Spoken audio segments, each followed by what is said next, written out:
주님께서 우리를 예배자로 부르셨습니다.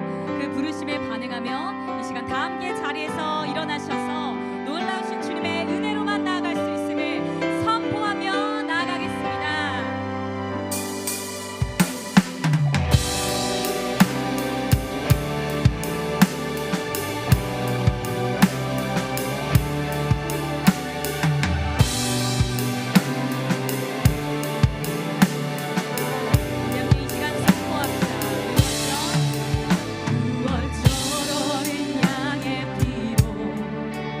나의 삶에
폭풍이 몰려와도 험한 길을 간대도 믿음의 두 손 들고 주실래.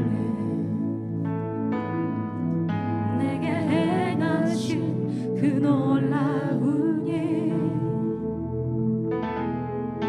생명 주신 주를 기억하네.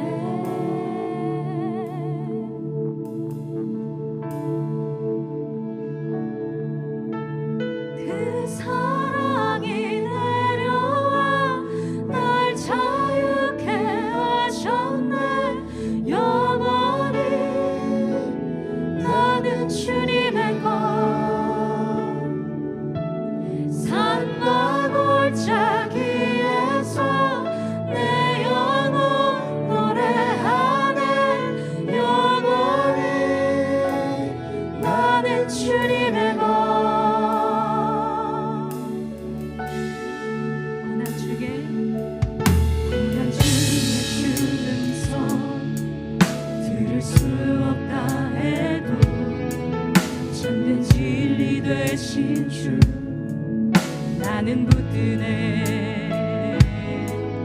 폭풍이 몰려와도 험한 길을 간대도 믿음의 두 손 들고 주실래. 내게 행하신 그 놀라운 일, 생명 주신 주를 기억하네.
역사하실 때 우리를 구원하신 아버지 하나님의 놀라운 사랑이 오늘 이 시간 예배자리를 통하여 우리 가운데 알게 하여 주시옵소서.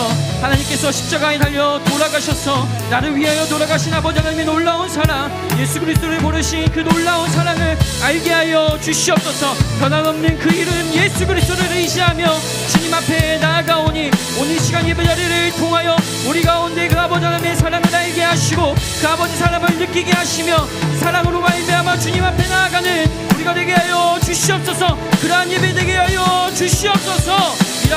이러한 기도 제목을 담아 예수님의 이름 한번 부르며 간절한 마음으로 기도하며 주님 앞에 나아갑니다. 주여, 놀라운 아버지 하나님, 오늘도 우리 가운데 예수 그리스도의 사랑을 알게 하시며 그 사랑으로 말미암아 주님 앞에 나아가게 하시니 주님 앞에 나아갑니다. 하나님 그 사랑을 의지하며 주님 앞에 나아가오니 오늘 이 시간 우리 가운데 알게 하여 주시옵소서. 깨닫게 하여 주시옵소서. 변함없는 그 이름 예수 그리스도의 이름으로 말미암아 아버지 우리가 구원을 받았사오니 그 사랑의 음성이여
주시옵소서.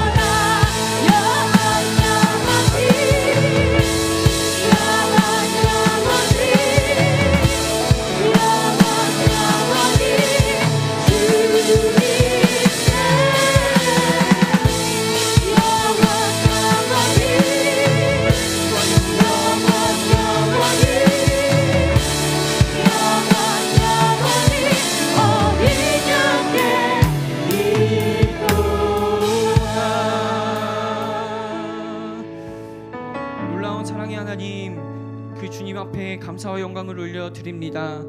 세상 가운데 쓰러지고 넘어지나 여전히 변함없는 사랑으로 우리 가운데 말씀하시고 알게 하시는 그 음성이 오늘 이 시간 예배자리 가운데 있으니 그 은혜에 또한 감사를 드립니다. 언제나 우리를 부르시며 언제나 우리를 사랑하시는 그 놀라운 사랑, 그 이름의 능력을 의지하며 주님 앞에 나아가오니 성령님 오늘 이 시간 이 자리 가운데 친히 찾아오셔서 우리의 연약함 가운데 찾아오사 주님을 의지할 수 있는 힘과 능력 허락하여 주옵시고 그렇게 주님 앞에 나아가는 모든 심령들 가운데 살아서 역사하신 아버지 하나님의 음성이 들리며 그 사랑을 깨달아 하는 귀한 예배 시간 될 수 있도록 성령님 인도하여 주시옵소서. 우리는 믿음이 연약합니다. 그러나 의지할 것 주님밖에 없어서 주님만 의지하며 주님 앞에 나아가오니 의지하는 모든 심령들 가운데 살아서 역사하신 아버지 하나님의 음성이 들리는 귀한 예배 시간 될 수 있도록 성령님 인도하여 주시옵소서. 그렇게 일하실 주님의 이름을 찬양하며 의지하며 주님 앞에 나아갑니다. 감사를 드리며 사랑이 많으신 우리 구주 예수 그리스도의 이름으로 기도드립니다. 아멘. 오늘도 우리 가운데 일하실 주님께 감사와 영광의 박수 올려드립니다. 아멘. 오늘도 예배자리 가운데 나오신 여러분들을 주님의 이름으로 사랑하고 축복합니다. 이 시간 함께 좌우에 계신 여러분들께 인사하며 이렇게 축복했으면 좋겠는데요. 예수님만이 길과 진리 생명 되십니다. 이렇게 우리 믿음의 고백을 함께 하겠습니다. 예수님만이 길과 진리 생명 되십니다. 우리의 그렇게 길과 진리 생명 되시는 주님의 은혜가 오늘 이 시간 이 자리 가운데 가득하기를 소망합니다. 그런 마음을 담아서 함께 예배하는 지체들을 축복하며 찬양하도록 하겠습니다.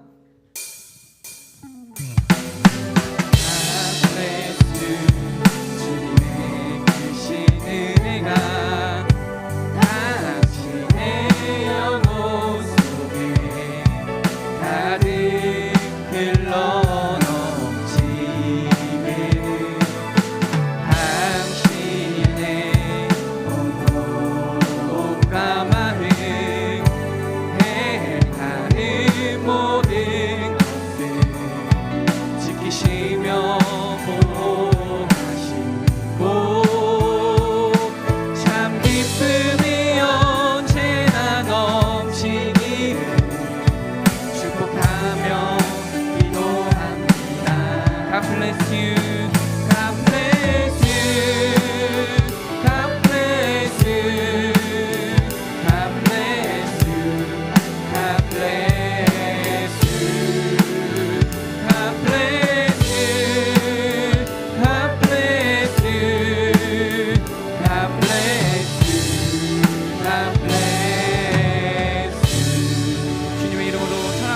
축복합니다.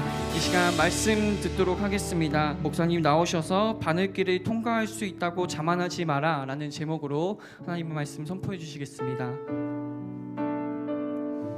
네, 우리 다음 주에 야외 예배이죠. 야외 예배 준비 중에 있는데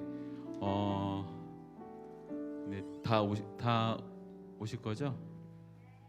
네, 한 명 오는군요.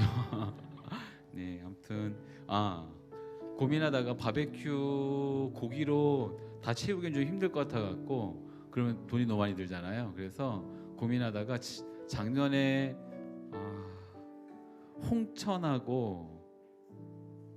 홍천이었나요? 홍천 때는 안 했구나. 홍천 때는 안 했네요. 천안하고 저기 통영에서 선보였던 그 샌드위치가 있어요. 네, 그거를 할 예정입니다. 근데 그때만큼 큰 건 안 될 것 같고, 조금 작은 사이즈죠. 그때는 햄버거 빵으로 했었었는데 이번에 햄버거 빵은 안 될 것 같고, 그러면 고기가 너무 많이 필요해 갖고 디너롤 정도의 사이즈로 준비할 예정이고요. 그 빵의 이름은, 샌드위치의 이름은 풀드포크예요. 그래서 풀드포크 버거는 아니고 풀드포크 버거가 아니죠. 샌드위치, 디너롤 정도 사이즈의 샌드위치인데 이렇게 이거 갖고 내가 배를 채우겠다 생각하지 말고, 어쨌든 먹고 또 바베큐도 먹고 소세지도 먹고 이렇게 구우면서 야외 예배를 먹으러 가는 건 아니지만 어쨌든 먹는 게 중요하니까, 그렇죠? 제가 성경을 보면서 예수님이 단 한 번도 제자들 굶기시지 않은 걸 보면서 회개하고, 어쨌든 맛있게 배불린 날에도 잘 먹고 그런 시간 가지면 좋겠습니다. 그래서 혹시 신청하지 못했던 지체들도 이렇게 꼭 순자님 아니면 우리 리더십들한테 아니면 전사님들에게 얘기해 주셔갖고 다음 주에 1시부터인가 12시 반부터 어쨌든 불은 좀 더 일찍 지펴야 되니까 거기서 시간을 가지면서 이렇게 좀 시간을 가지면 좋겠습니다. 꼭 알려주시면 좋을 것 같아요.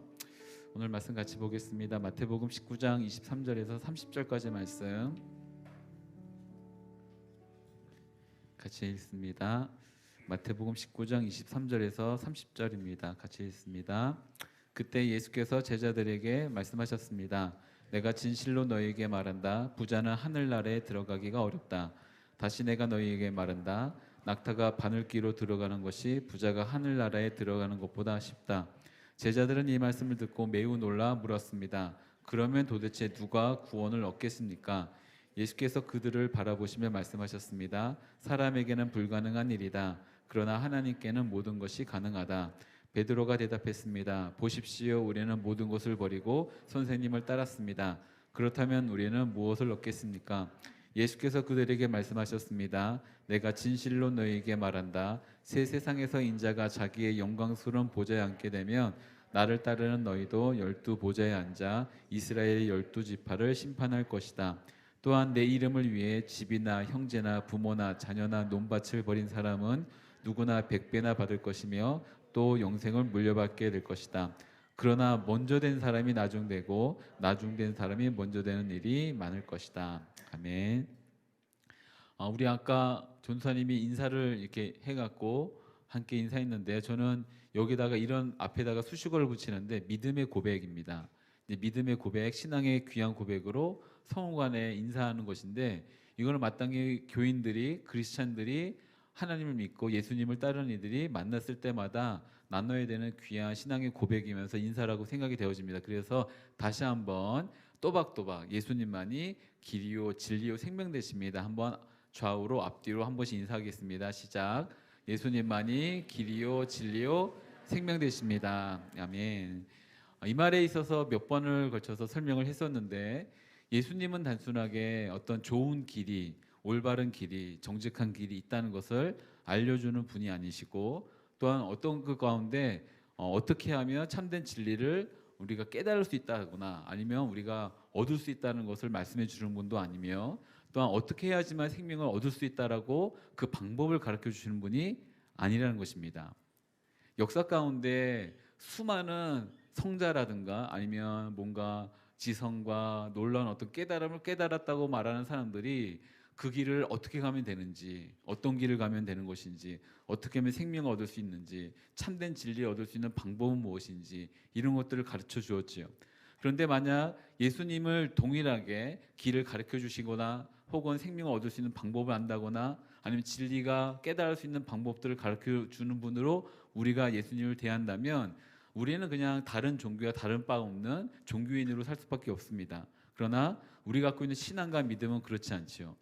이 세상 가운데 지금까지 존재하면서 앞으로도 그렇지만 누군가가 길을 가르쳐 주는 것이 아니라 내가 길이다라고 말하는 분이 있을 수 있다고 한다면, 이것이 생명을 얻을 수 있는 것이다라고 말하는 것이 아니라 내가 생명이다라고 말할 수 있다고 하는 분이 있다고 한다면, 이것이 바로 진리를 얻을 수 있는 방법, 진리를 깨닫게 된다라고 말하는 분이 아니라 내가 바로 진리다라고 말할 수 있는 분이 있다고 한다면 그분은 오직 예수님밖에 없습니다.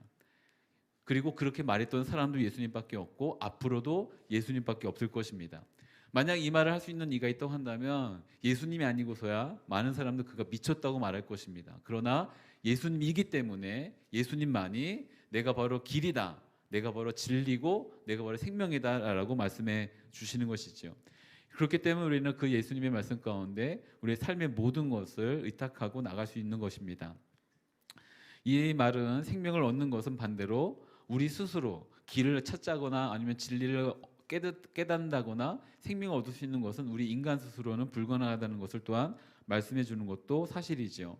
이제 이 중요한 믿음의 생명에 이룰 수 있는 전제를 갖고 오늘 하시는 말씀을 귀 기울여 듣기를 원합니다. 시작하면서 오랫동안 오해가 되었던, 오해로 받아들였던 몇 가지 일들을 설명하고 이것은 아니다라는 것을 이제 설명드리면서 이제 말씀을 나누려고 하는데요. 이제 바늘기란 것과 낙타가 이제 지나가는 사건이 이제 오늘 예수님께서 말씀하시는 건데, 처음에는 이 낙타라고 뜻하는 단어가 이제 카멜론이라고 하는 단어인데, 이 카멜론이라는 단어가 잘못 쓰여졌다. 그래서 카멜론은 낙타인데 카밀론이라고 하는 단어가 있는데, 이 카밀론은 줄입니다. 굵은 줄, 선 같은 건데, 그 카밀론이라는 것을 잘못 포기된 것이다라고 생각했던 적이 오랫동안 있었습니다. 근데 곰곰이 생각해 보시면 저희가 바늘을 한 번도 깨물어보진 않았다 할지라도 바늘 구멍이 얼마나 작은지는 다 아시죠?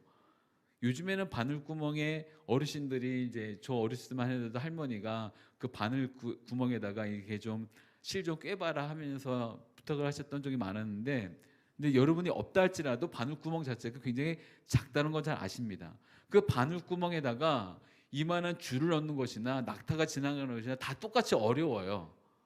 그러니까 이걸 단순하게 낙타가 아니라 줄이다라고 바꿔봤자 똑같이 안 되는 일인 겁니다. 그래서 이 말은 조금 그렇게 시도하려는 것 자체가 우스꽝스러운 시도였고요. 또 다른 시도가 19세기 있었는데 저도 어릴 적에 이걸로 엄청나게 많이 들었기 때문에, 그리고 거기다가 이거 굉장히 인간적인 어떤 노력을 다 가미해갖고 막 쥐어짜는 듯한 어떤 노력을 넣었기 때문에 이것 또한 아니다는 것을 말씀드린다고 한다면, 아마 여러분들이 가장 많이 들어봤을 법한 이 바늘귀에 대한 것이 문입니다. 아마 그랬을 거예요. 문. 보통 이 당시에 성에 있으면 낙타를 타고 지나갈 수 있는 큰 문과 이것이 번잡하기 때문에 그 옆에 사람만 지나갈 수 있는 조그만 문이 있는데, 이 조그만 문을 갖다가 사람들은 그때 당시에는 바늘귀라고 했었다, 카멜론이라고 했었다 라고 하면서, 심지어 그 문을 지나가려고 하면 낙타에 있는 짐을 내리고 낙타가 무릎까지 꿇어야 되는데 낙타는 절대 무릎을 꿇지 않는 그런 짐승이다. 그래서 이 낙타가 무릎을 꿇고 이 문을 지나간다는 것은 굉장히 힘든 일이니, 우리도 마치 이 그 하나님 나라 천국에 들어갈 때 있어서 무릎을 꿇는 인생, 기도로 막 눈물을 하는 인생, 우리 갖고 있는 짐과 이런 어떤 욕심을 다 내려놓고 가야지만 갈 수 있는 나라, 하나님의 나라라고 설명을 굉장히 그럴듯한 이야기로 들으셨던 분들이 있죠. 이 얘기 처음 듣나요? 이 얘기도 안 들었어요? 굉장히 지금 거리감이 느껴지기 시작하네요. 어쨌든 이런 얘기가 굉장히 오랜 시간 동안 정설로서 19세기부터 21세기까지 지금 무려 한 200년 가까이 있었습니다. 그런데 성경에서와 그 당시의 모든 문화 안에서 이 바늘귀라고 하는 문이 등장하지 않기 때문에 이것은 이것이 그것이다라고 말하기 좀 어렵습니다. 그러니까 단 한 번이라도 그 바늘기라고 하는 문이 문헌이나 아니면 성경에 또 다른 데서 사용되어져야 되는데 사용되지 않기 때문에 그렇게 보기 어렵다라는 것이 가장 좋은 해석입니다. 이제 이 두 가지 가장 오랫동안 있었던 이야기를 갖고 이제 아니다라는 것을 전제를 했기 때문에 오늘 예수님 하시는 말씀을 듣도록 하죠. 23절, 24절 말씀 다시 한번 같이 읽도록 합니다. 마태복음 19장 23절, 24절입니다. 같이 읽죠. 시작. 그때 예수께서 제자들에게 말씀하셨습니다. 내가 진실로 너희에게 말한다. 부자는 하늘나라에 들어가기가 어렵다. 다시 내가 너희에게 말한다. 낙타가 바늘귀로 들어가는 것이 부자가 하늘나라에 들어가는 것보다 쉽다.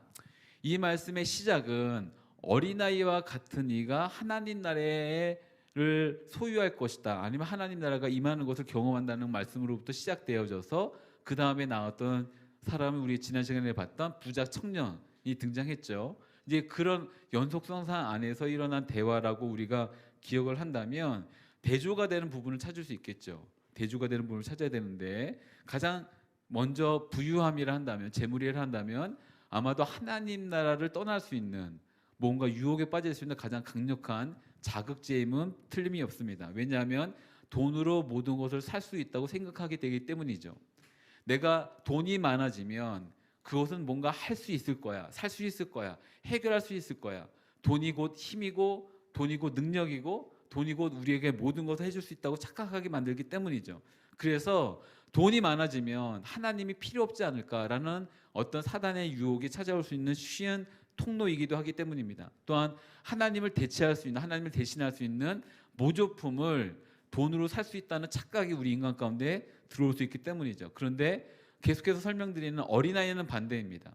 일단 어린아이는 돈이 없죠. 돈이 없습니다. 그리고 돈의 그 가치의 그 힘을 모릅니다.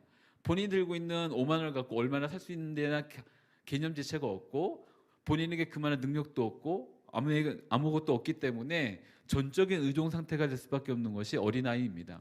저희가 그래서 어린아이 들 때마다 제 막내의 설명을 들으면 막내는 500원과 5만 원의 차이를 모릅니다. 얼마나 좋은지 몰라요. 그래서 이제 용돈을 받고 세뱃돈을 받을 때 절대 우리 막내에게 5만 원을 주지 않지만 그런데 5만 원을 주던 500원을 주던 아무튼 자기도 뭔가를 받았기 때문에 좋아합니다.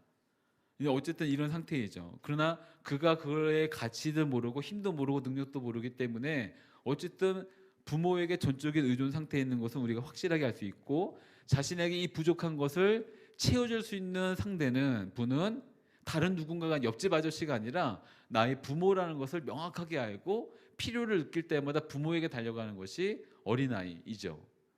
이것을 갖다가 좀 한다면 이제 그 예전에 한번 잠깐 예를 들었었는데 저는 차세대 부서 이제 선생님들 많이 하고 있는 여러분들이 뭐 결정권자가 되지 못하기 때문에 차세대 부서에서는 어쨌든 뭔가를 하면 상품은 크게 걸어야 된다고 저는 주장합니다. 크게 걸어야 돼요.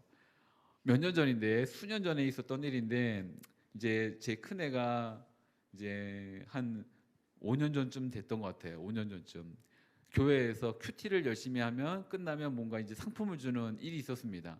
근데 첫 해는 되게 열심히 했어요. 열심히 했는데 그 끝에 받은 그 선물이 자기가 생각했던 것보다 조금 그랬던 거예요. 그리고는 집에 돌아오면서 했던 얘기가 이제 다시 큐티 안 할 거라고 하는 거예요. 그래서 뭔 얘기 했더니 내년도에도 또 해야지 그럼 선물 받잖아 했더니 자기가 돌아서면서 저 흘리듯이 말하더라고요. 그건 내 용돈으로 살 수 있는 거야 하는 거예요. 그래서 이놈이 아무튼 이게 그다음 말은 이게 좀 좋지 않은 용어이기 때문에 어쨌든 삐리리 아무튼 제가 그래서 막 했었었는데 어쨌든 자기가 갖고 있는 것으로 살 수 있다는 착각이 들어옵니다. 내가 이만한 돈이 있으면 내가 원하는 거, 내가 상상하는 거, 내가 기대했던 거 살 수 있어라고 하는 상태가 이제 어린아이와의 반대에 있는 상태이겠지요. 그렇기 때문에 부자는 자기 충족적인 인생입니다. 내가 벌 수 있는 돈이면 내가 무언가 할 수 있다고 생각하죠. 혹시라도 내가 갖고 있는 이 자원이 누군가로부터 어떤 착취로 말미암아 생기는 어떤 자원이라 할지라도 내가 그것만 있으면 내가 원하는 거 살 수 있다고 하는 생각이 들어오는 때인 것이겠지요. 또한 혹시라도 맞닥뜨리게 될 고난이 있다 할지라도 내가 하나님이 아닌 돈이 있으면, 힘이 있으면, 재물이 있으면 그 고난을 이겨낼 수 있지 않을까라고 생각하는 때가 바로 이런 부자의 때라고 보면 좋을 것 같습니다. 그렇기 때문에 예수님은 이렇게 말씀하십니다. 부자는 하늘나라에 들어가기 어렵다. 그리고 24절에서는 강조하시면서 부자는, 오늘 우리 말 성경에서는 하늘나라라고 똑같은 번역을 했지만 원어에서는 하나님 나라에 들어가기 어렵다라고 명확하게 말씀하십니다. 왜 제가 하나님 나라라고 번역하는 것이 옳다라고 말씀드리냐면, 하나님 나라라고 하는 단어를 특별히 마태복음에서는 몇 번 쓰지 않습니다. 하나님 하늘나라, 이게 헤븐스라고 하는 복수형의 그 하나님 나라를 대체하는 용어를 많이 쓰지, 명확하게 킹덤 오브 헤븐이라는 단어를 쓰는 적이 몇 번 없는데 여기서는 명확하게 말합니다. 하나님 나라, 그러니까 하늘나라라고 하면 천국이라 말하면 왠지 저 멀리 있는 나와 아직까지 상관이 없는 그곳이라고 생각하기 쉬운데, 하나님 나라 말하면 하나님의 주권과 하나님의 다스림과 하나님의 통치가 있는 바로 그곳이라고 하는 명확한 이미지가 그려지기 때문이죠. 그리고 재물과 하나님, 재물이 다스려지는 나라와 하나님이 다스리는 나라와 극명한 어떤 대조를 갖기 위해서 이 단어를 사용했다는 것을 우리가 다시 한번 기억한다고 한다면, 부자는 결코 하나님 나라에 들어가기 어렵다, 아니 불가능하다는 것을 말씀하는 겁니다. 그래서 예수님도 이 당시에 랍비들이 사용했던 비유를 들어서 사용하십니다.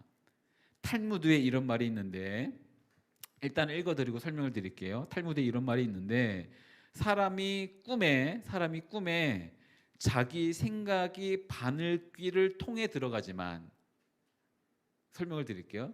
사람이 꿈에 바늘귀를 통해 자기 생각이 들어가지만 코끼리는 바늘귀를 통과하기 어렵다라는 말이 있어요. 코끼리는 바늘귀를 통과하기 어렵다. 좀 말이 어려운 것 같죠? 그 사람이 상상하고 기대하고 계획하고 있는 일들이 꿈에라도 바늘귀를 통과할 수 있을지 모르지만 코끼리는 바늘귀를 통과하기 어렵다. 대충 들으니까 이 말이 무슨 말인 것 같아요? 야, 네가 생각하는 그 꿈 불가능한 거야, 이 말입니다. 네가 꿈에라도 생각하면서 꿈에라도 네 생각이 이렇게 막 바늘길을 막 통과하고 있어. 근데 실제로 코끼리는 그 바늘길을 통과하지 못하거든. 그러니까 꿈깨, 불가능한 일이야, 실현 불가능해 라는 의미로 이 격언을 사용했습니다. 이것이 탈무드에 있는 말인데, 이 말을 그대로 예수님이 사용하신 겁니다. 이 말은 23절 24절에서는 어렵다, 아니면 쉽지 않은 일이다 라는 뉘앙스가 있는 것처럼 보이지만, 나중에 26절에서는 예수님이 이렇게 말씀하시죠. 예수님께서 그들을 바라보시면서 말씀하셨습니다. 사람에게는 불가능한 일이다. 이 말은 23절 24절에 말씀하신 이 단어가 사실은 불가능하다는 말인 것입니다. 인간으로는 불가능하다, 사람에게는 가능하지 못하다라는 것을 말씀하시죠. 왜냐하면 부유함은 권력과도 같습니다. 재산은 재산을 숭배하게 만들고, 또한 그 물질을 마치 나의 우상처럼 만들어서 그 모든 것을 위해 다른 모든 것을 희생시키는 잘못된 유혹 가운데 빠지기 쉽지요. 그래서 부유함은, 재물은, 돈은 사람을 끊임없이 유혹하고 죄로 빠지게 만드는 일들인 것입니다. 근데 이 말을 듣자마자 제자들이 깜짝 놀랍니다. 25절 말씀인데요. 25절 말씀 같이 읽습니다. 25절 말씀 같이 읽도록 하죠. 시작. 제자들은 이 말씀을 듣고 매우 놀라 물었습니다. 그러면 도대체 누가 구원을 얻겠습니까? 제자들이 이렇게 물어보는 거예요. 오, 세상에, 깜짝 놀랐네요. 그럼 도대체 누가 구원을 받겠습니까? 라고 물어봤습니다. 왜 깜짝 놀랐냐면, 이 당시에 사람들의 생각에는 부자, 돈은 하나님이 주시는 복의 현실적인 어떤 우리 눈에 보이는 것이다 라는 생각을 갖고 있었어요. 근데 부자라고 하면 가장 많은 복을 받은, 하나님께로부터 가장 많은 은혜를 받은 사람으로 여기고 있는데, 근데 그 부자가 하나님 나라에 들어가지 못한다고 하니 그가 받은 복은 가짜인 것인가? 우리가 생각하고 있는 것은 잘못된 것인가? 라고 물어보면서 제자들이 이렇게 물어본 겁니다. 뭐라고 물어봤나요? 뭐라고 물어봐? 제가 지금 여러분이 읽은 것을 못 읽었다고 생각해서 물어보고 있습니까? 뭐라고 물어봤나요? 누가 구원을 받겠습니까? 만약 제자들이 정말 자기와 상관없는 부자들이요? 정말 그래요? 라고 하는 입장에서 물어봤다고 한다면 이렇게 질문했어야 됩니다. 그러면 어떻게 부자는 구원을 받습니까? 근데 제자들이 뭐라고 물어보냐면 누가 구원을 받겠습니까? 이 뉘앙스가 어떤 차이냐면 그러면 우리는 어떡하라고요? 이 의미입니다. 부자들은 어떻게 구원을 받아요? 라고 물어보면 부자와 우리는 상관이 없고 나는 부자가 될 생각도 없고 우리가 어떻게든 뭐 상관이 없는 일들이지만 부자들은 어떻게 하면 좋겠습니까? 라는 의미겠지만 근데 제자들은 본인들이 부자도 아니면서 이렇게 물어본 거예요. 그러면 누가 구원을 받겠습니까? 아마도 숨겨져 있는 그들의 생각 가운데 그들도 부자가 되길 원했던 것입니다. 그들도 부자가 되길 원하는 것이죠. 아니 부자라기보다는 돈이 조금 더 있으면 좋겠다는 생각이 있는 것이죠. 이 말을 그대로 우리 가운데 적용해 볼까요? 우리 중에 부자가 되길 원치 않는 사람이 있습니까? 라고 질문하면 이제 체면상 남들이 보니까 뭐 또 그렇게까지 뭐 부자가 되고 싶지는 않은 것 같다는 마음이 조금이라도 있을 것 같기도 하고 뭐 이런 식으로 어물쩍 지나가고 싶은 생각이 있죠. 없나 봐요. 그런데 모든 사람은 부자가 되길 원하죠. 부자가 되는 것을 거부하는 사람은 극히 드뭅니다. 물론 이따가 결론적인 얘기할 때 저도 여러분들이 의도적으로 나는 부자가 되기 싫어요 하면서 저는 가난해질 거예요. 돈을 다 버릴 거예요. 라는 말도 안 되는 말을 하는 분들이 있으면 정신 차리라고 회개하라고 말할 거예요. 저는 여러분들 돈 많이 벌길 원합니다. 다만 부자란 것에 대한 정의가 필요하겠죠. 부자가 되면 하나님 나라에 들어가기 어렵다고 하니까 그럼 도대체 부자는 어떤 것인가? 이것에 대한 명확한 정의가 필요할 때입니다. 부자는 돈이 많은 사람이 부자가 아닙니다. 만약 돈이 단순하게 많은 사람을 갖다가 부자라고 한다면 얼마큼 돈이 많아야지 부자가 될까요? 여러분 생각 가운데 지금 속을 한번 질문에 답해 보십시오. 여러분은 얼마큼 돈이 많아야지 부자라고 생각하십니까? 답하셨죠? 이 정도가 있으면 부자가 되겠다. 근데 부자들 세계에서 정말 여러분이 생각한 그 돈이 갖고 있어야지 부자로 생각할까요? 얼마만큼 가져야지 부자가 될까요? 이 세상에 여러분이 보이는 부자라고 하는 생각이 정말 순수하게 부자일까요? 혹시 오히려 그것을 지키기 위해서 대출이 더 많지는 않을까요? 내가 생각한 넓은 집, 좋은 어떤 재산을 유지하기 위해서 더 많은 대출과 더 많은 무언가를 갖고 있지는 않을까요? 빚이 있지는 않을까요? 어떤 여러 가지 생각들이 있을 때 부자라 하면 단순하게 철학적으로 접근해 본다면 돈이라고 하는 것에 힘을 알고 있는 사람입니다. 그래서 결론적인 얘기지만 돈의 방향을 쥐고 싶어하는 사람인 거예요. 그러니까 많이 가지려고 하는 거죠.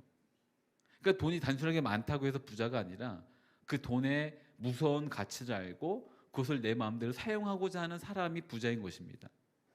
이 돈을 갖고 내가 원하는 것을 갖고 내가 원하는 대로 뭔가 방향을 만들고 내가 원하는 세상을 만들 수 있다고 생각하는, 그렇기 때문에 부자는, 이 돈은 자본주의나 공산주의나 똑같이 그들 가운데 우상이고 신입니다. 공산주의는 못 살자 만드는 것이 아니라 가지지 못한 것에 대한 상처에서 나온 사회주의라는 것이 그런 것입니다.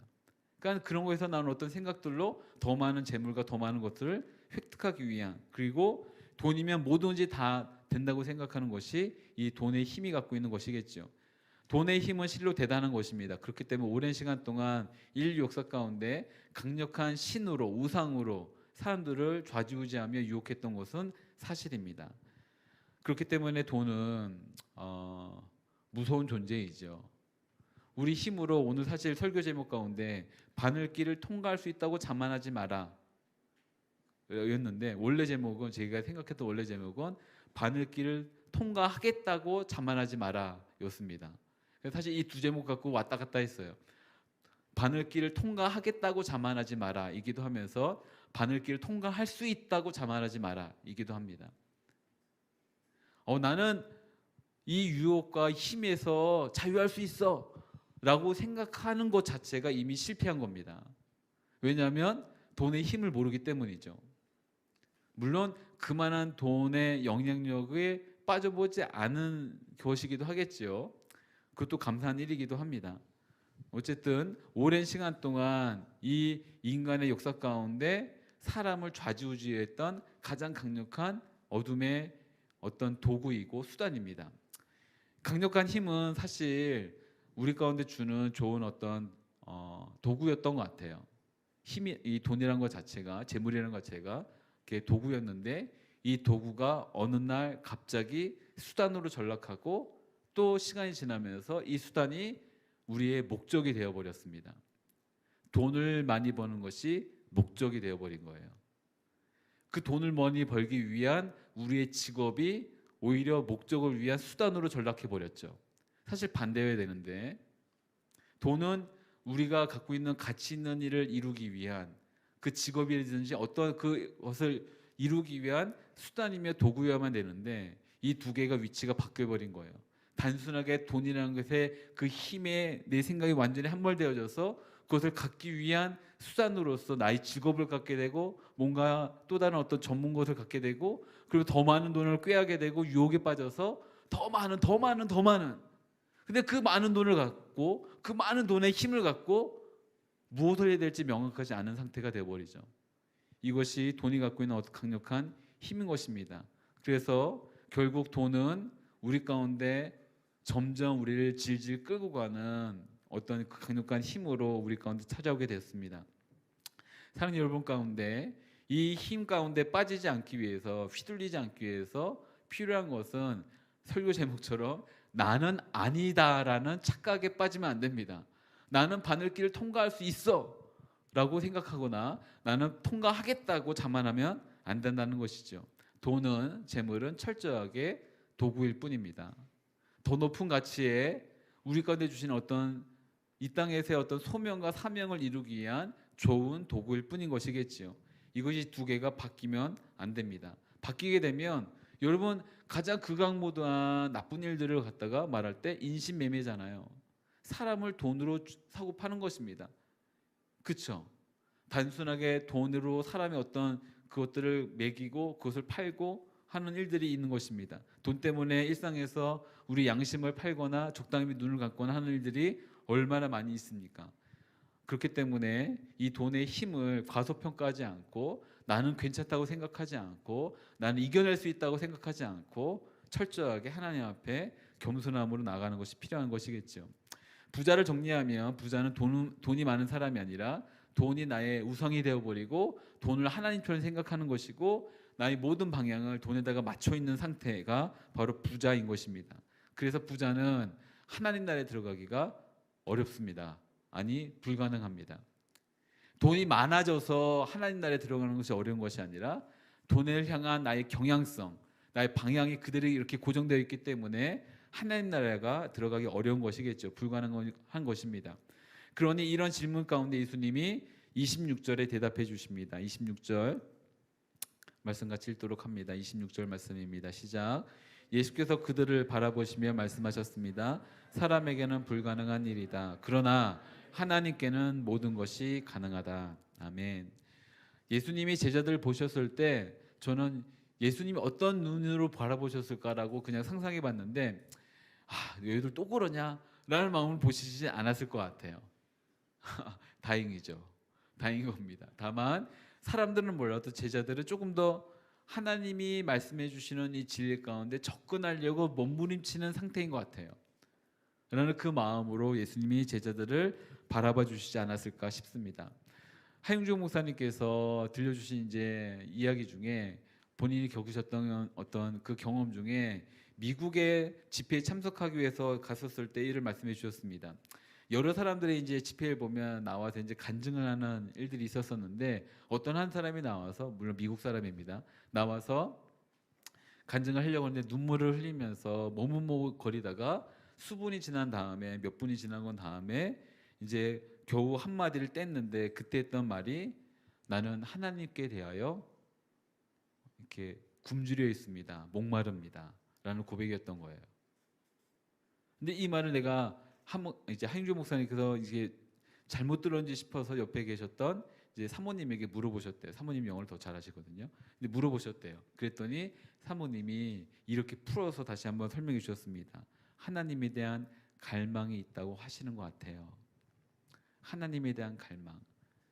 오늘 말씀의 결론이기도 하지만 부자는 돈에 대해서 아주 큰 갈망을 갖고 있는 상태입니다. 근데 반대는 뭘까요? 쉽죠. 하나님에 대해서 큰 갈망을 갖고 있는 사람이죠. 하나님의 은혜에 대해서 목마른 자, 하나님에 대해서, 하나님 그 존재 자체에 대해서 굶주려 있는 자. 반대로 하나님에 대해서 갈망하지 않으면 돈에 대해서 갈망하게 되고, 그리고 그 하나님이 아닌 돈에 대해서 갈망하는 자 가운데 하나님은 그 어떤 것도 들려주시지 않겠죠.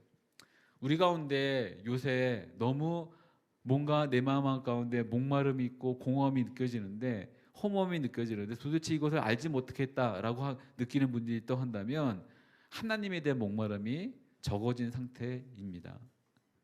하나님에 대해서 굶주려 있지 않은 상태입니다. 성경에 보면 독특한 표현들이 많이 나오는데, 특별히 시편에 보면 너희는 여호와의 선하심을 뭐라고 말하냐면 맛보아 알지어다 라고 해요. 너희는 하나님의 선하심은, 여호와의 선하심을 맛보아 알지어다. 어떻게 맛을 볼까요? 하나님에 대해서 굶주렸기 때문에, 하나님에서 갈망하기 때문에 그는 경험하고 싶은 것입니다. 내가 하나님에 대한 어떤 정보를 알기 원하는 것이 아니라 하나님에 대한 굶주림, 갈망, 어떤 이것이 있기 때문이죠. 제가 몇 번을 거쳐서 드렸던 설명 중에 가장 쉬운 설명이 그런 게 있었죠. 이제 제가 좋아하는 음식 중에 이렇게 아무리 제가 의지적으로 발동한다 할지라도 이것이 눈앞에 있으면 하나 정도는 괜찮겠지 먹고 싶은 것이 초콜릿이나 견과류거든요. 근데 두 개가 다 들어있으면 더 좋아요. 그래서 이제 금박지에 이제 쌓여져 있는 그거 있잖아요. 이제 상호명을 말하면 안 돼요. 금박지에 쌓여져 있는 빼 어쩌고저쩌고 하는 그거 이제 좋아하긴 하는데, 속이 비어 있어서 이제 좀 싫어하긴 하지만 어쨌든 꽉 차 있으면 더 좋겠죠. 근데 여러분에게 그것이 어디서 만들고 성분이 무엇이고 그리고 어디 가면 살 수 있고 이런 정보를 아는 것보다 누군가 줘서 먹는 것을 더 좋아하잖아요. 저도 그걸 갈망합니다. 내가 그에 대한 정보를 아는 것보다, 이것이 나에게 어떤 영양분을 주는지보다, 내가 이걸 먹지 않으면 어떻게 된다보다 더 중요한 게 뭐예요? 내가 정말 원하는 건 뭘까요? 먹는 거예요. 단순하죠. 아주 단순한 일입니다. 하나님에 대해서 갈망한다는 것은, 하나님을 누린다는 것은 이런 것이다라고 우리 가운데 계속해서 말씀해 주시죠. 이렇게 하나님에 대해서 목마른 자의 가운데 하나님이 예수님을 통해서 이렇게 말씀하십니다. 나에게는 불가능한 것이 존재하지 않는다. 나에게는 불가능한 것이 존재하지 않는다. 인간에게는 그 어떤 것도 가능하지 않은 그 일이, 나에게는 모든 일이 가능하다. 어떤 인간도 자신의 능력으로 그 일을 이룰 수 없다라고 말하며 인간이 가졌던 모든 이상을 깨트립니다. 몇 주에 걸쳐서 똑같은 얘기를 반복하고 또 시간이 될 때마다 반복해서 하는 얘기인데, 지난주에 담임 목사님께서 러브소나타 때 했던 얘기를 설교 때 했죠. 인간은 단 한 번도 스스로 새로워진 적이 없다. 왜 몇몇 분은 처음 듣는 것 같은 눈빛으로 저를 보시죠? 인간은 인류 역사 가운데 끊임없이 새로운 것을 만들어냈습니다. 그렇잖아요. 좋은 것, 발달된 것, 과학이라는 이름 아래 굉장히 문명이 발달된 것처럼 만들어냈습니다. 그러니까 가장 높은 빌딩도 만들고 과학기술도 만들고 이제는 엄청난 일들을 하잖아요. 비행기도 타고 우주선도 타고 할 수 있는 일들이 엄청난 과학의 발달이 이루어졌지만, 그러나 단 한 번도 인류의 역사 가운데 지금까지 인간은 스스로 새로워진 적이 없는 것입니다. 2000년 전에 지었던 죄와 4000년 전에 지었던 죄와 인류의 역사에 처음 지었던 죄와 그 목록이 바뀌었습니까? 인간은 단 한 번도 스스로 새로워진 적이 없습니다. 인간은 스스로 단 한 번도 자신을 구원하려고 했던 적도 없고 그 시도가 성공한 적도 없습니다. 그런데 하나님은 가능합니다. 인간이 했던 모든 부질없는 이 시도가 흔들려 깨어지고 사라지게 되면 영원히 흔들리지 않는 하나님의 영원한 반석이 드러납니다. 인간의 본질로 보면 결코 돈의 위력과 유혹과 이런 것들이 사라지지 않고 강력하지만 하나님에게는 가능한 일들입니다. 인간이 아무리 많은 교육을 받고 인간이 아무리 많은 철학으로 똘똘 뭉쳐있는다 할지라도 불가능했던 일들이 하나님에게는 가능합니다. 몇 번을 거쳐서 또 몇 번을 거쳐서 설명했던 것처럼 인간의 지성이 가장 발달하고 활발했던 시기라고 한다면 저는 20세기 초반을 꼽습니다. 여러분들이 혹시 철학을 공부하셨던 분이 있다고 한다면 아마 그때 최고의 철학가들이 했던 말들을 그냥 답습하겠죠.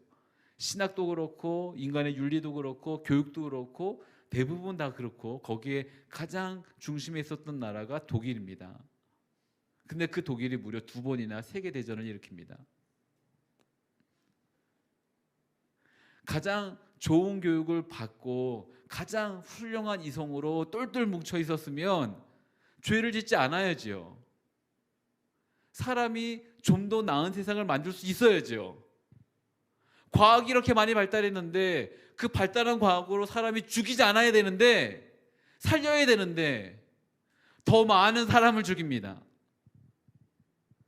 더 교묘하게 더 잔혹하게 죽입니다.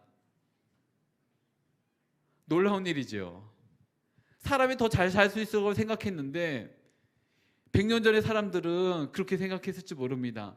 시간이 많이 지나면 유토피아와 같은 놀라운 이성의 아름다운 인간성이 100% 실현된 그런 세계가 생겨날지 몰라. 아닙니다. 사람은 점점 더 잔혹해지고 잔인해지고 자신이 어떠하다는 그것을 알지 못한 채 착각 속에 더 빠져들지 모릅니다. 그런데 하나님은 인간의 모든 허상을 깨트리시고 진정한 하나님의 나라를 우리 가운데 보여주십니다. 다시 한번 말씀드리지만 저는 여러분들이 돈 많이 벌길 원합니다. 대신 그 돈 많이 버는 그 자체가 목적이 아니라 가장 상위에 있는 가치 있는 일에 보다 가치 있는 일에 쓸 수 있는 도구로서 그 돈을 벌 수 있는 일들이 끊임없이 치열하게 일어나만 될 것입니다. 반대로 일부러 가난해질 필요도 없습니다. 열심히 벌면서 가장 좋은 일에 가치 있는 일에 쓰임 받기를 원하십시오. 27절부터 29절까지 말씀 같이 읽겠습니다. 27절부터 29절까지 말씀 같이 읽습니다. 시작. 베드로가 대답했습니다. 보십시오, 우리가 모든 것을 버리고 예수님을 따랐습니다. 그렇다면 우리는 무엇을 얻겠습니까? 예수께서 그들에게 말씀하셨습니다. 내가 진실로 너에게 말한다.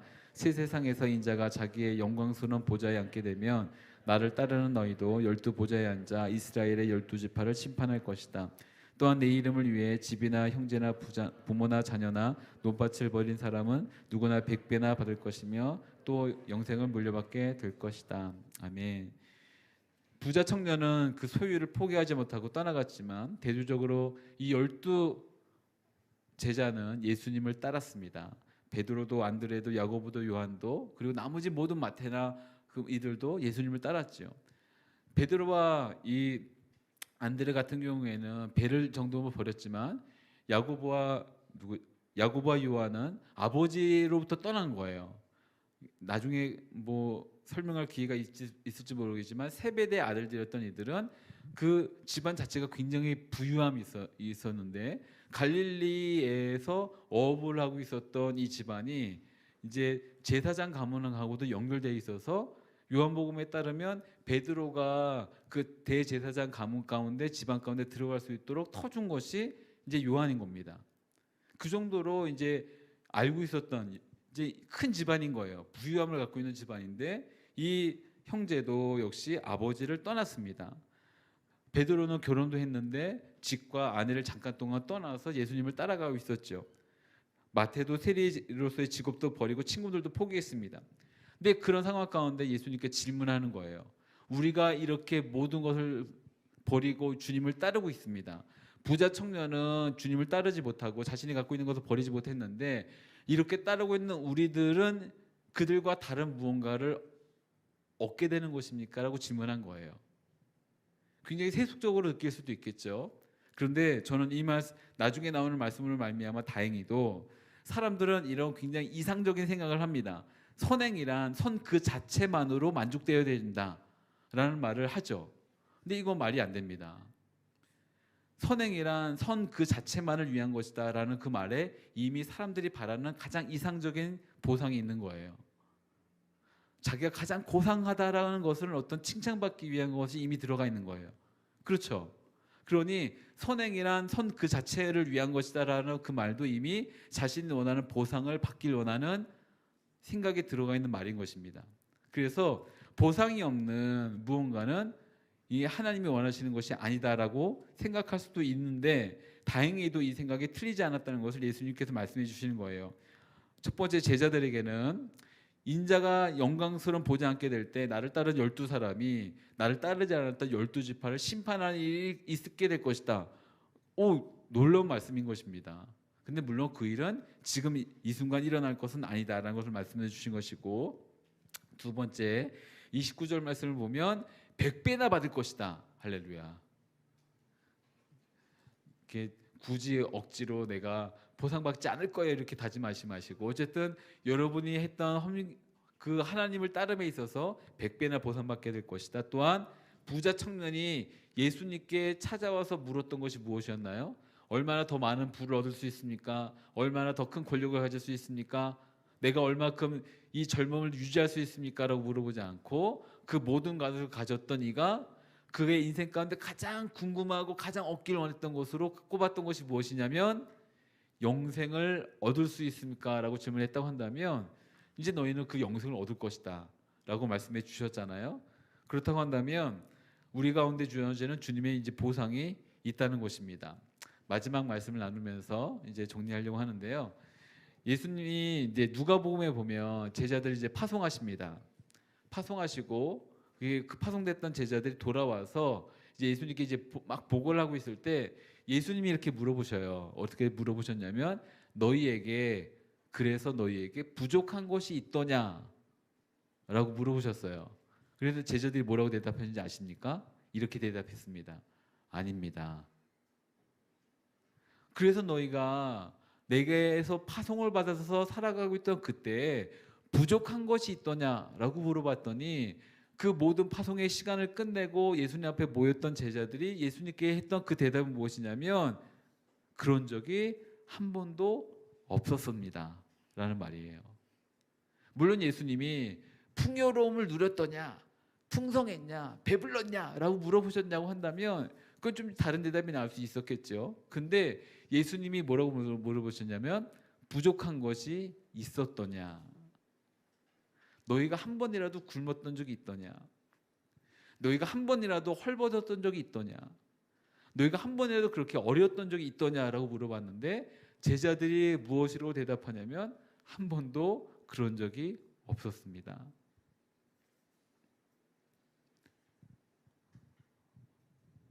이 땅에서 우리가 영생의 차원이 아니라 이 땅에서 우리가 누릴 수 있는 가장 아름다운 보상은 부족하지 않는 상태가 이 땅에서 살아가는 모든 시간 가운데 유지된다는 것입니다. 주님께서 여러분을 굶기시지 않을 것입니다. 주님께서 여러분을 헐벗게 만드시지 않을 것입니다. 그것이 주님이 직접적인 간섭과 개입을 통해서 주시는 공급일 수도 있고, 또한 주님을 믿는 신실한 자를 통해서 주어지는 축복일 수도 있습니다. 내가 원했던 보상의 형태가 아닐 수도 있지만, 그러나 그렇다고 해서 그것이 결코 부족한 형태로 오지는 않을 것입니다. 왜냐하면 하나님은 모든 것을 하실 수 있는 분이기 때문이죠. 그렇기 때문에 이제 지난주에 이어서 이 말씀 가운데 이어지는 이 말씀, 너희는 나를 따르라. 너희가 추구하고 있는 그 허상과 우상을 내려놓고 너희가 쫓던 너희 목적 삼아 만들어내고 추구했었던 그 모든 것을 내려놓고 나를 따르라 라고 말씀하시는 주님의 음성 가운데 아멘 하고 화답하며 순종하는 여러분 되기를 간절히 바랍니다. 같이 찬양하고 우리의 삶을 좀 의탁하면서 나갑니다. 주 앞에 엎드려는 찬양인데, 물론 이 찬양은 다른 분이 지었는데 이 찬양을 앨범을 들고 나온 분은 이 찬양의 제목으로 이제 앨범을 들고 나온 찬양 인도자가 있는데 아마 잘 모르실 거예요. 근데 이 찬양 말하면 다 아실 거예요. 사랑하는 나의 아버지 찬양 아시죠? 예, 밥빛이라는 분이신데 이 밥빛이라는 분이 한 20년 전쯤에 커밍아웃을 하셨어요. 자신이 동성애자다.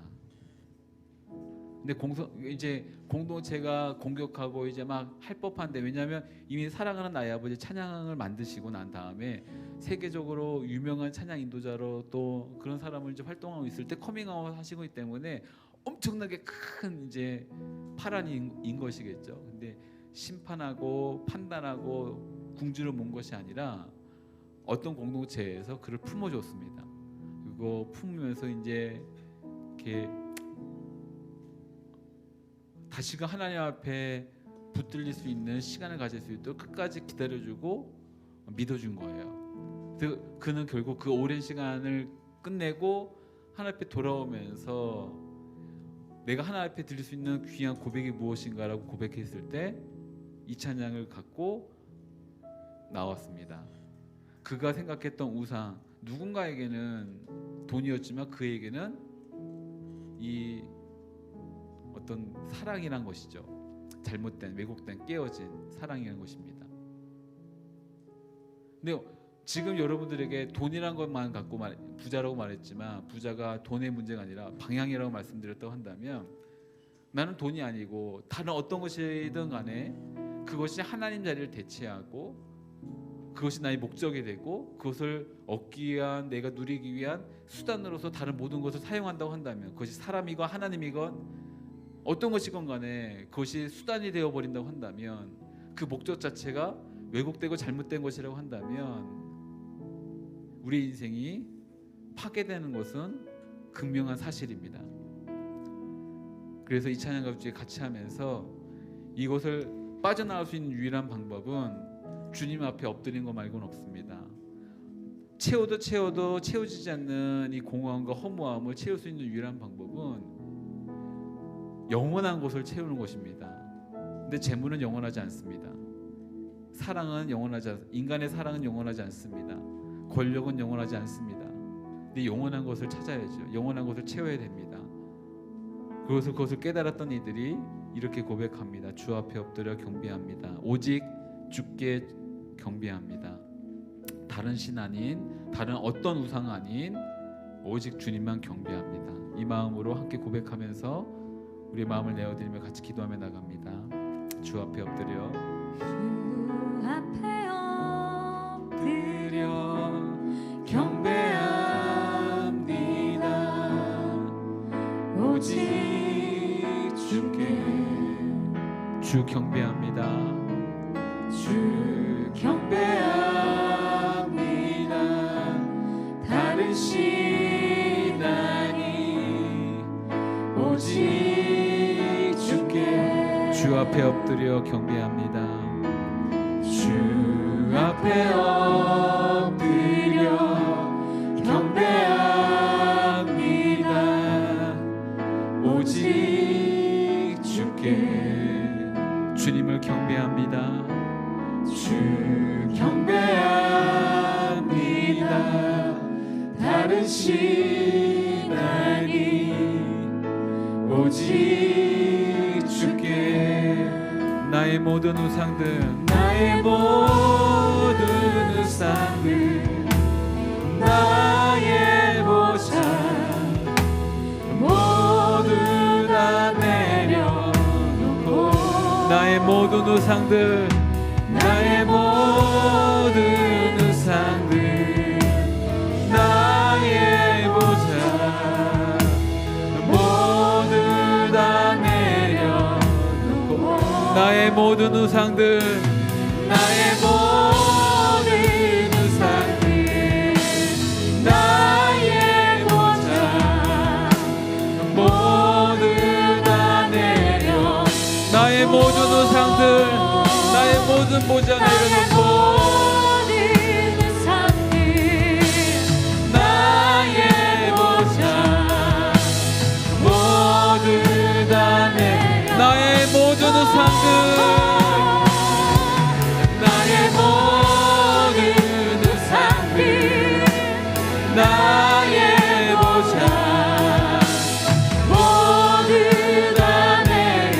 시간 함께 기도하며 나갑니다. 같이 기도할 때 주님, 내가 주님의 보좌 앞에 나의 인생을 완전히 내려놓습니다. 내가 나의 우상 삼았던 모든 것들, 나의 목적 삼았던 모든 것들, 하나님 나를 채우려고 했던 그 모든 잘못된 시도들 이제 주님 앞에 내려놓습니다.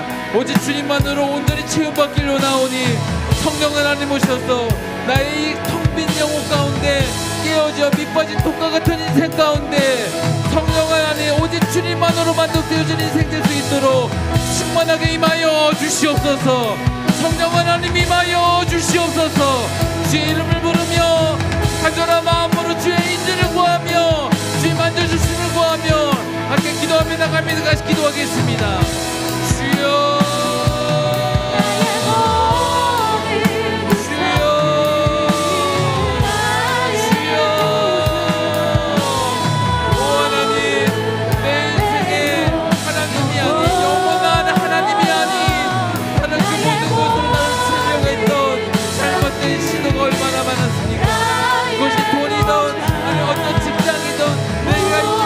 나의 꿈이건 나의 어떤 이상이건 하나님 그대가 같이 나왔던 하나님 그 어떤 것이건 간에 하나님 나를 이끌었던 것으로 하나님 나의 모든 목적을 삼아 나를 달려갔던 일들이 있었지 않습니까? 하나님 그것인지도 모른 채 아무런 목적 없이 살아갔던 나의 모든 발걸음이 있지 않습니까? 이 시간 나의 모든 우상들 나의 모든 보좌들 내가 아는 우상으로 삼았던 모든 것들 가치를 삼았던 것들 하나님 것들을 주 앞에 내려놓습니다. 오 주 앞에 엎드려 오직 왕 되신 주님 오직 나의 참된 하나님 오 주님께 경배하며 나갑니다. 오늘 하나님 여기시고 주님을 바라는 모든 이들 가운데 하나님 나를 보게 하여 주시옵소서. 주님을 보게 하여 주시옵소서. 주님을 찾게 하여 주시옵소서.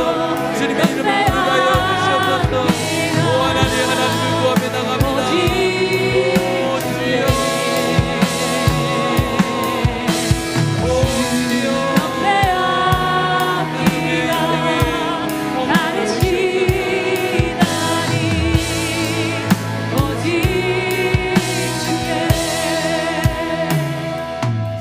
한 번 더 같이 기도할 때 우리 가슴에 손을 얹고 계속해서 같이 기도합니다.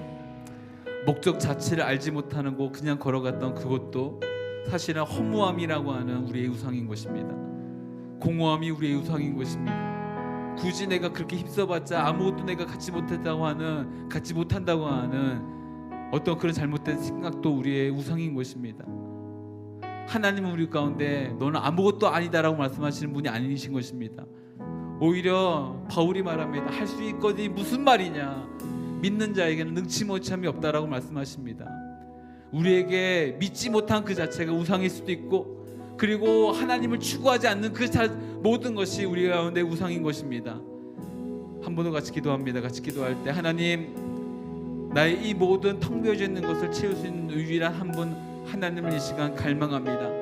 내 이 안에 텅 비어져 있는 것을 인식할 수 있는 믿음과 용기를 허락하여 주옵시고 이것에 대한 올바른 추구가 우리 가운데 다시금 일어날 수 있도록 우리 가운데 도전하여 주옵소서. 성령 하나님 그래서 올바른 가치를 두고 올바른 최선의 노력을 다하여 하나님께 나아갈 수 있는 시간 될 수 있도록 우리의 인생을 붙잡아 주시옵소서.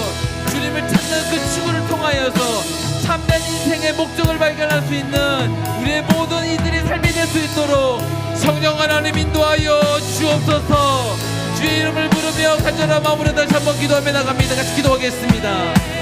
주여 주여 오 하나님 주 앞에 내 인생을 내어드립니다. 내가 어떠한 노력을 한다 할지라도 내가 꿈꿔왔던 것을 이룰 수 없다는 그 허무함이 찾아왔던 일이 있습니까? 하나님 그 자체가 우리의 우상이었습니다. 하나님 창조였고 유혹들이었습니다. 하나님은 모든 것을 하실 수 있다는 그 말씀을 거부하며 부인하게 만드는 하나님 사단의 모든 노력들이었습니다. 하나님 이제 우리가 하나님 우리 안에 있는 잘못된 것을 내려놓고 하나님 허무함을 깨뜨리며 회의감을 깨뜨리며 하나님 제 말씀 붙잡고 인간으로는 불가능한 것인데 하나님은 모든 것을 하실 수 있다라는 그 말씀 붙잡고 주님께 우리가 마땅히 이들을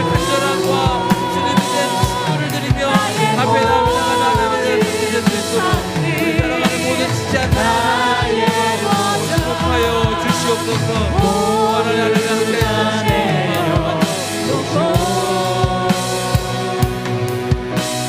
주 앞에 엎드려 경배합니다.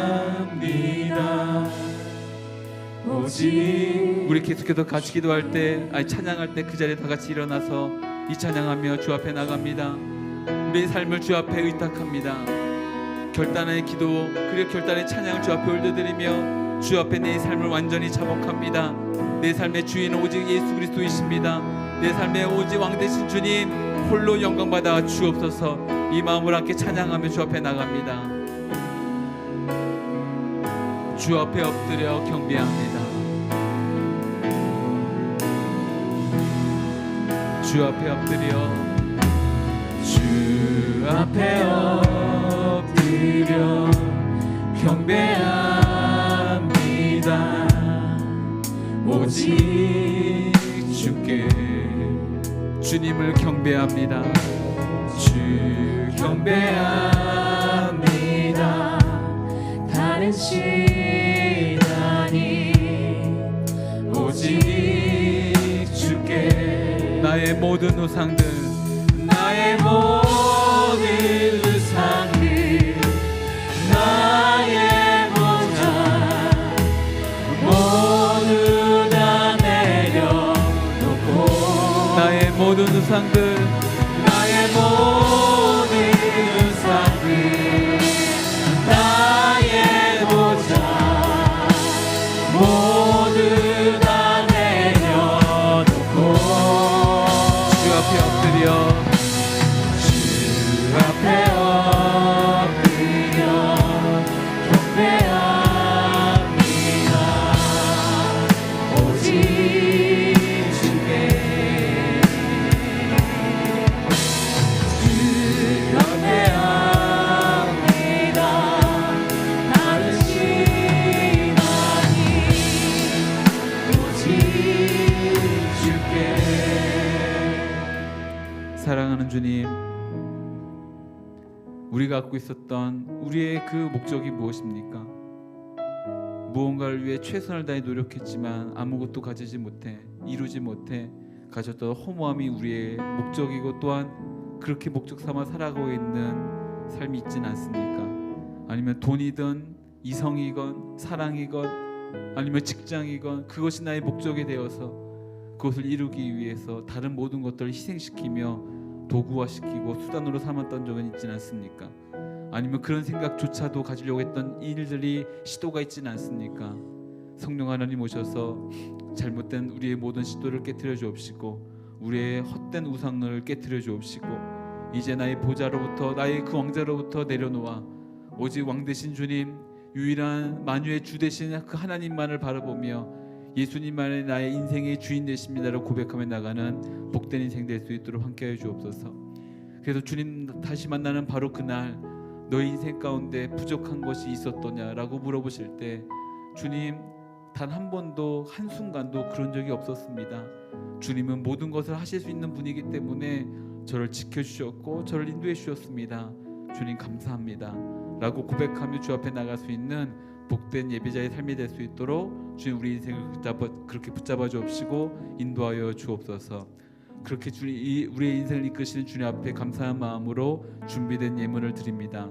주님 기뻐 받아 주옵시고 이것이 사용되어지는 모든 곳들마다 하나님의 나라가 하나님의 놀라운 평강이 주님의 은혜만이 드러나는 일들이 있게 하여 주옵소서.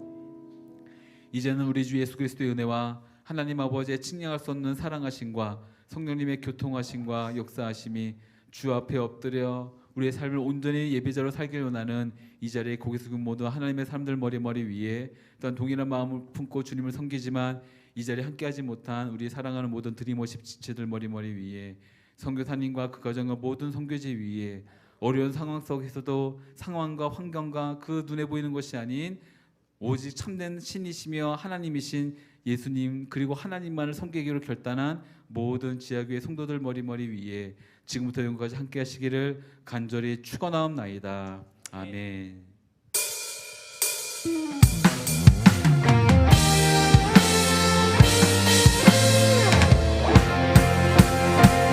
이 땅에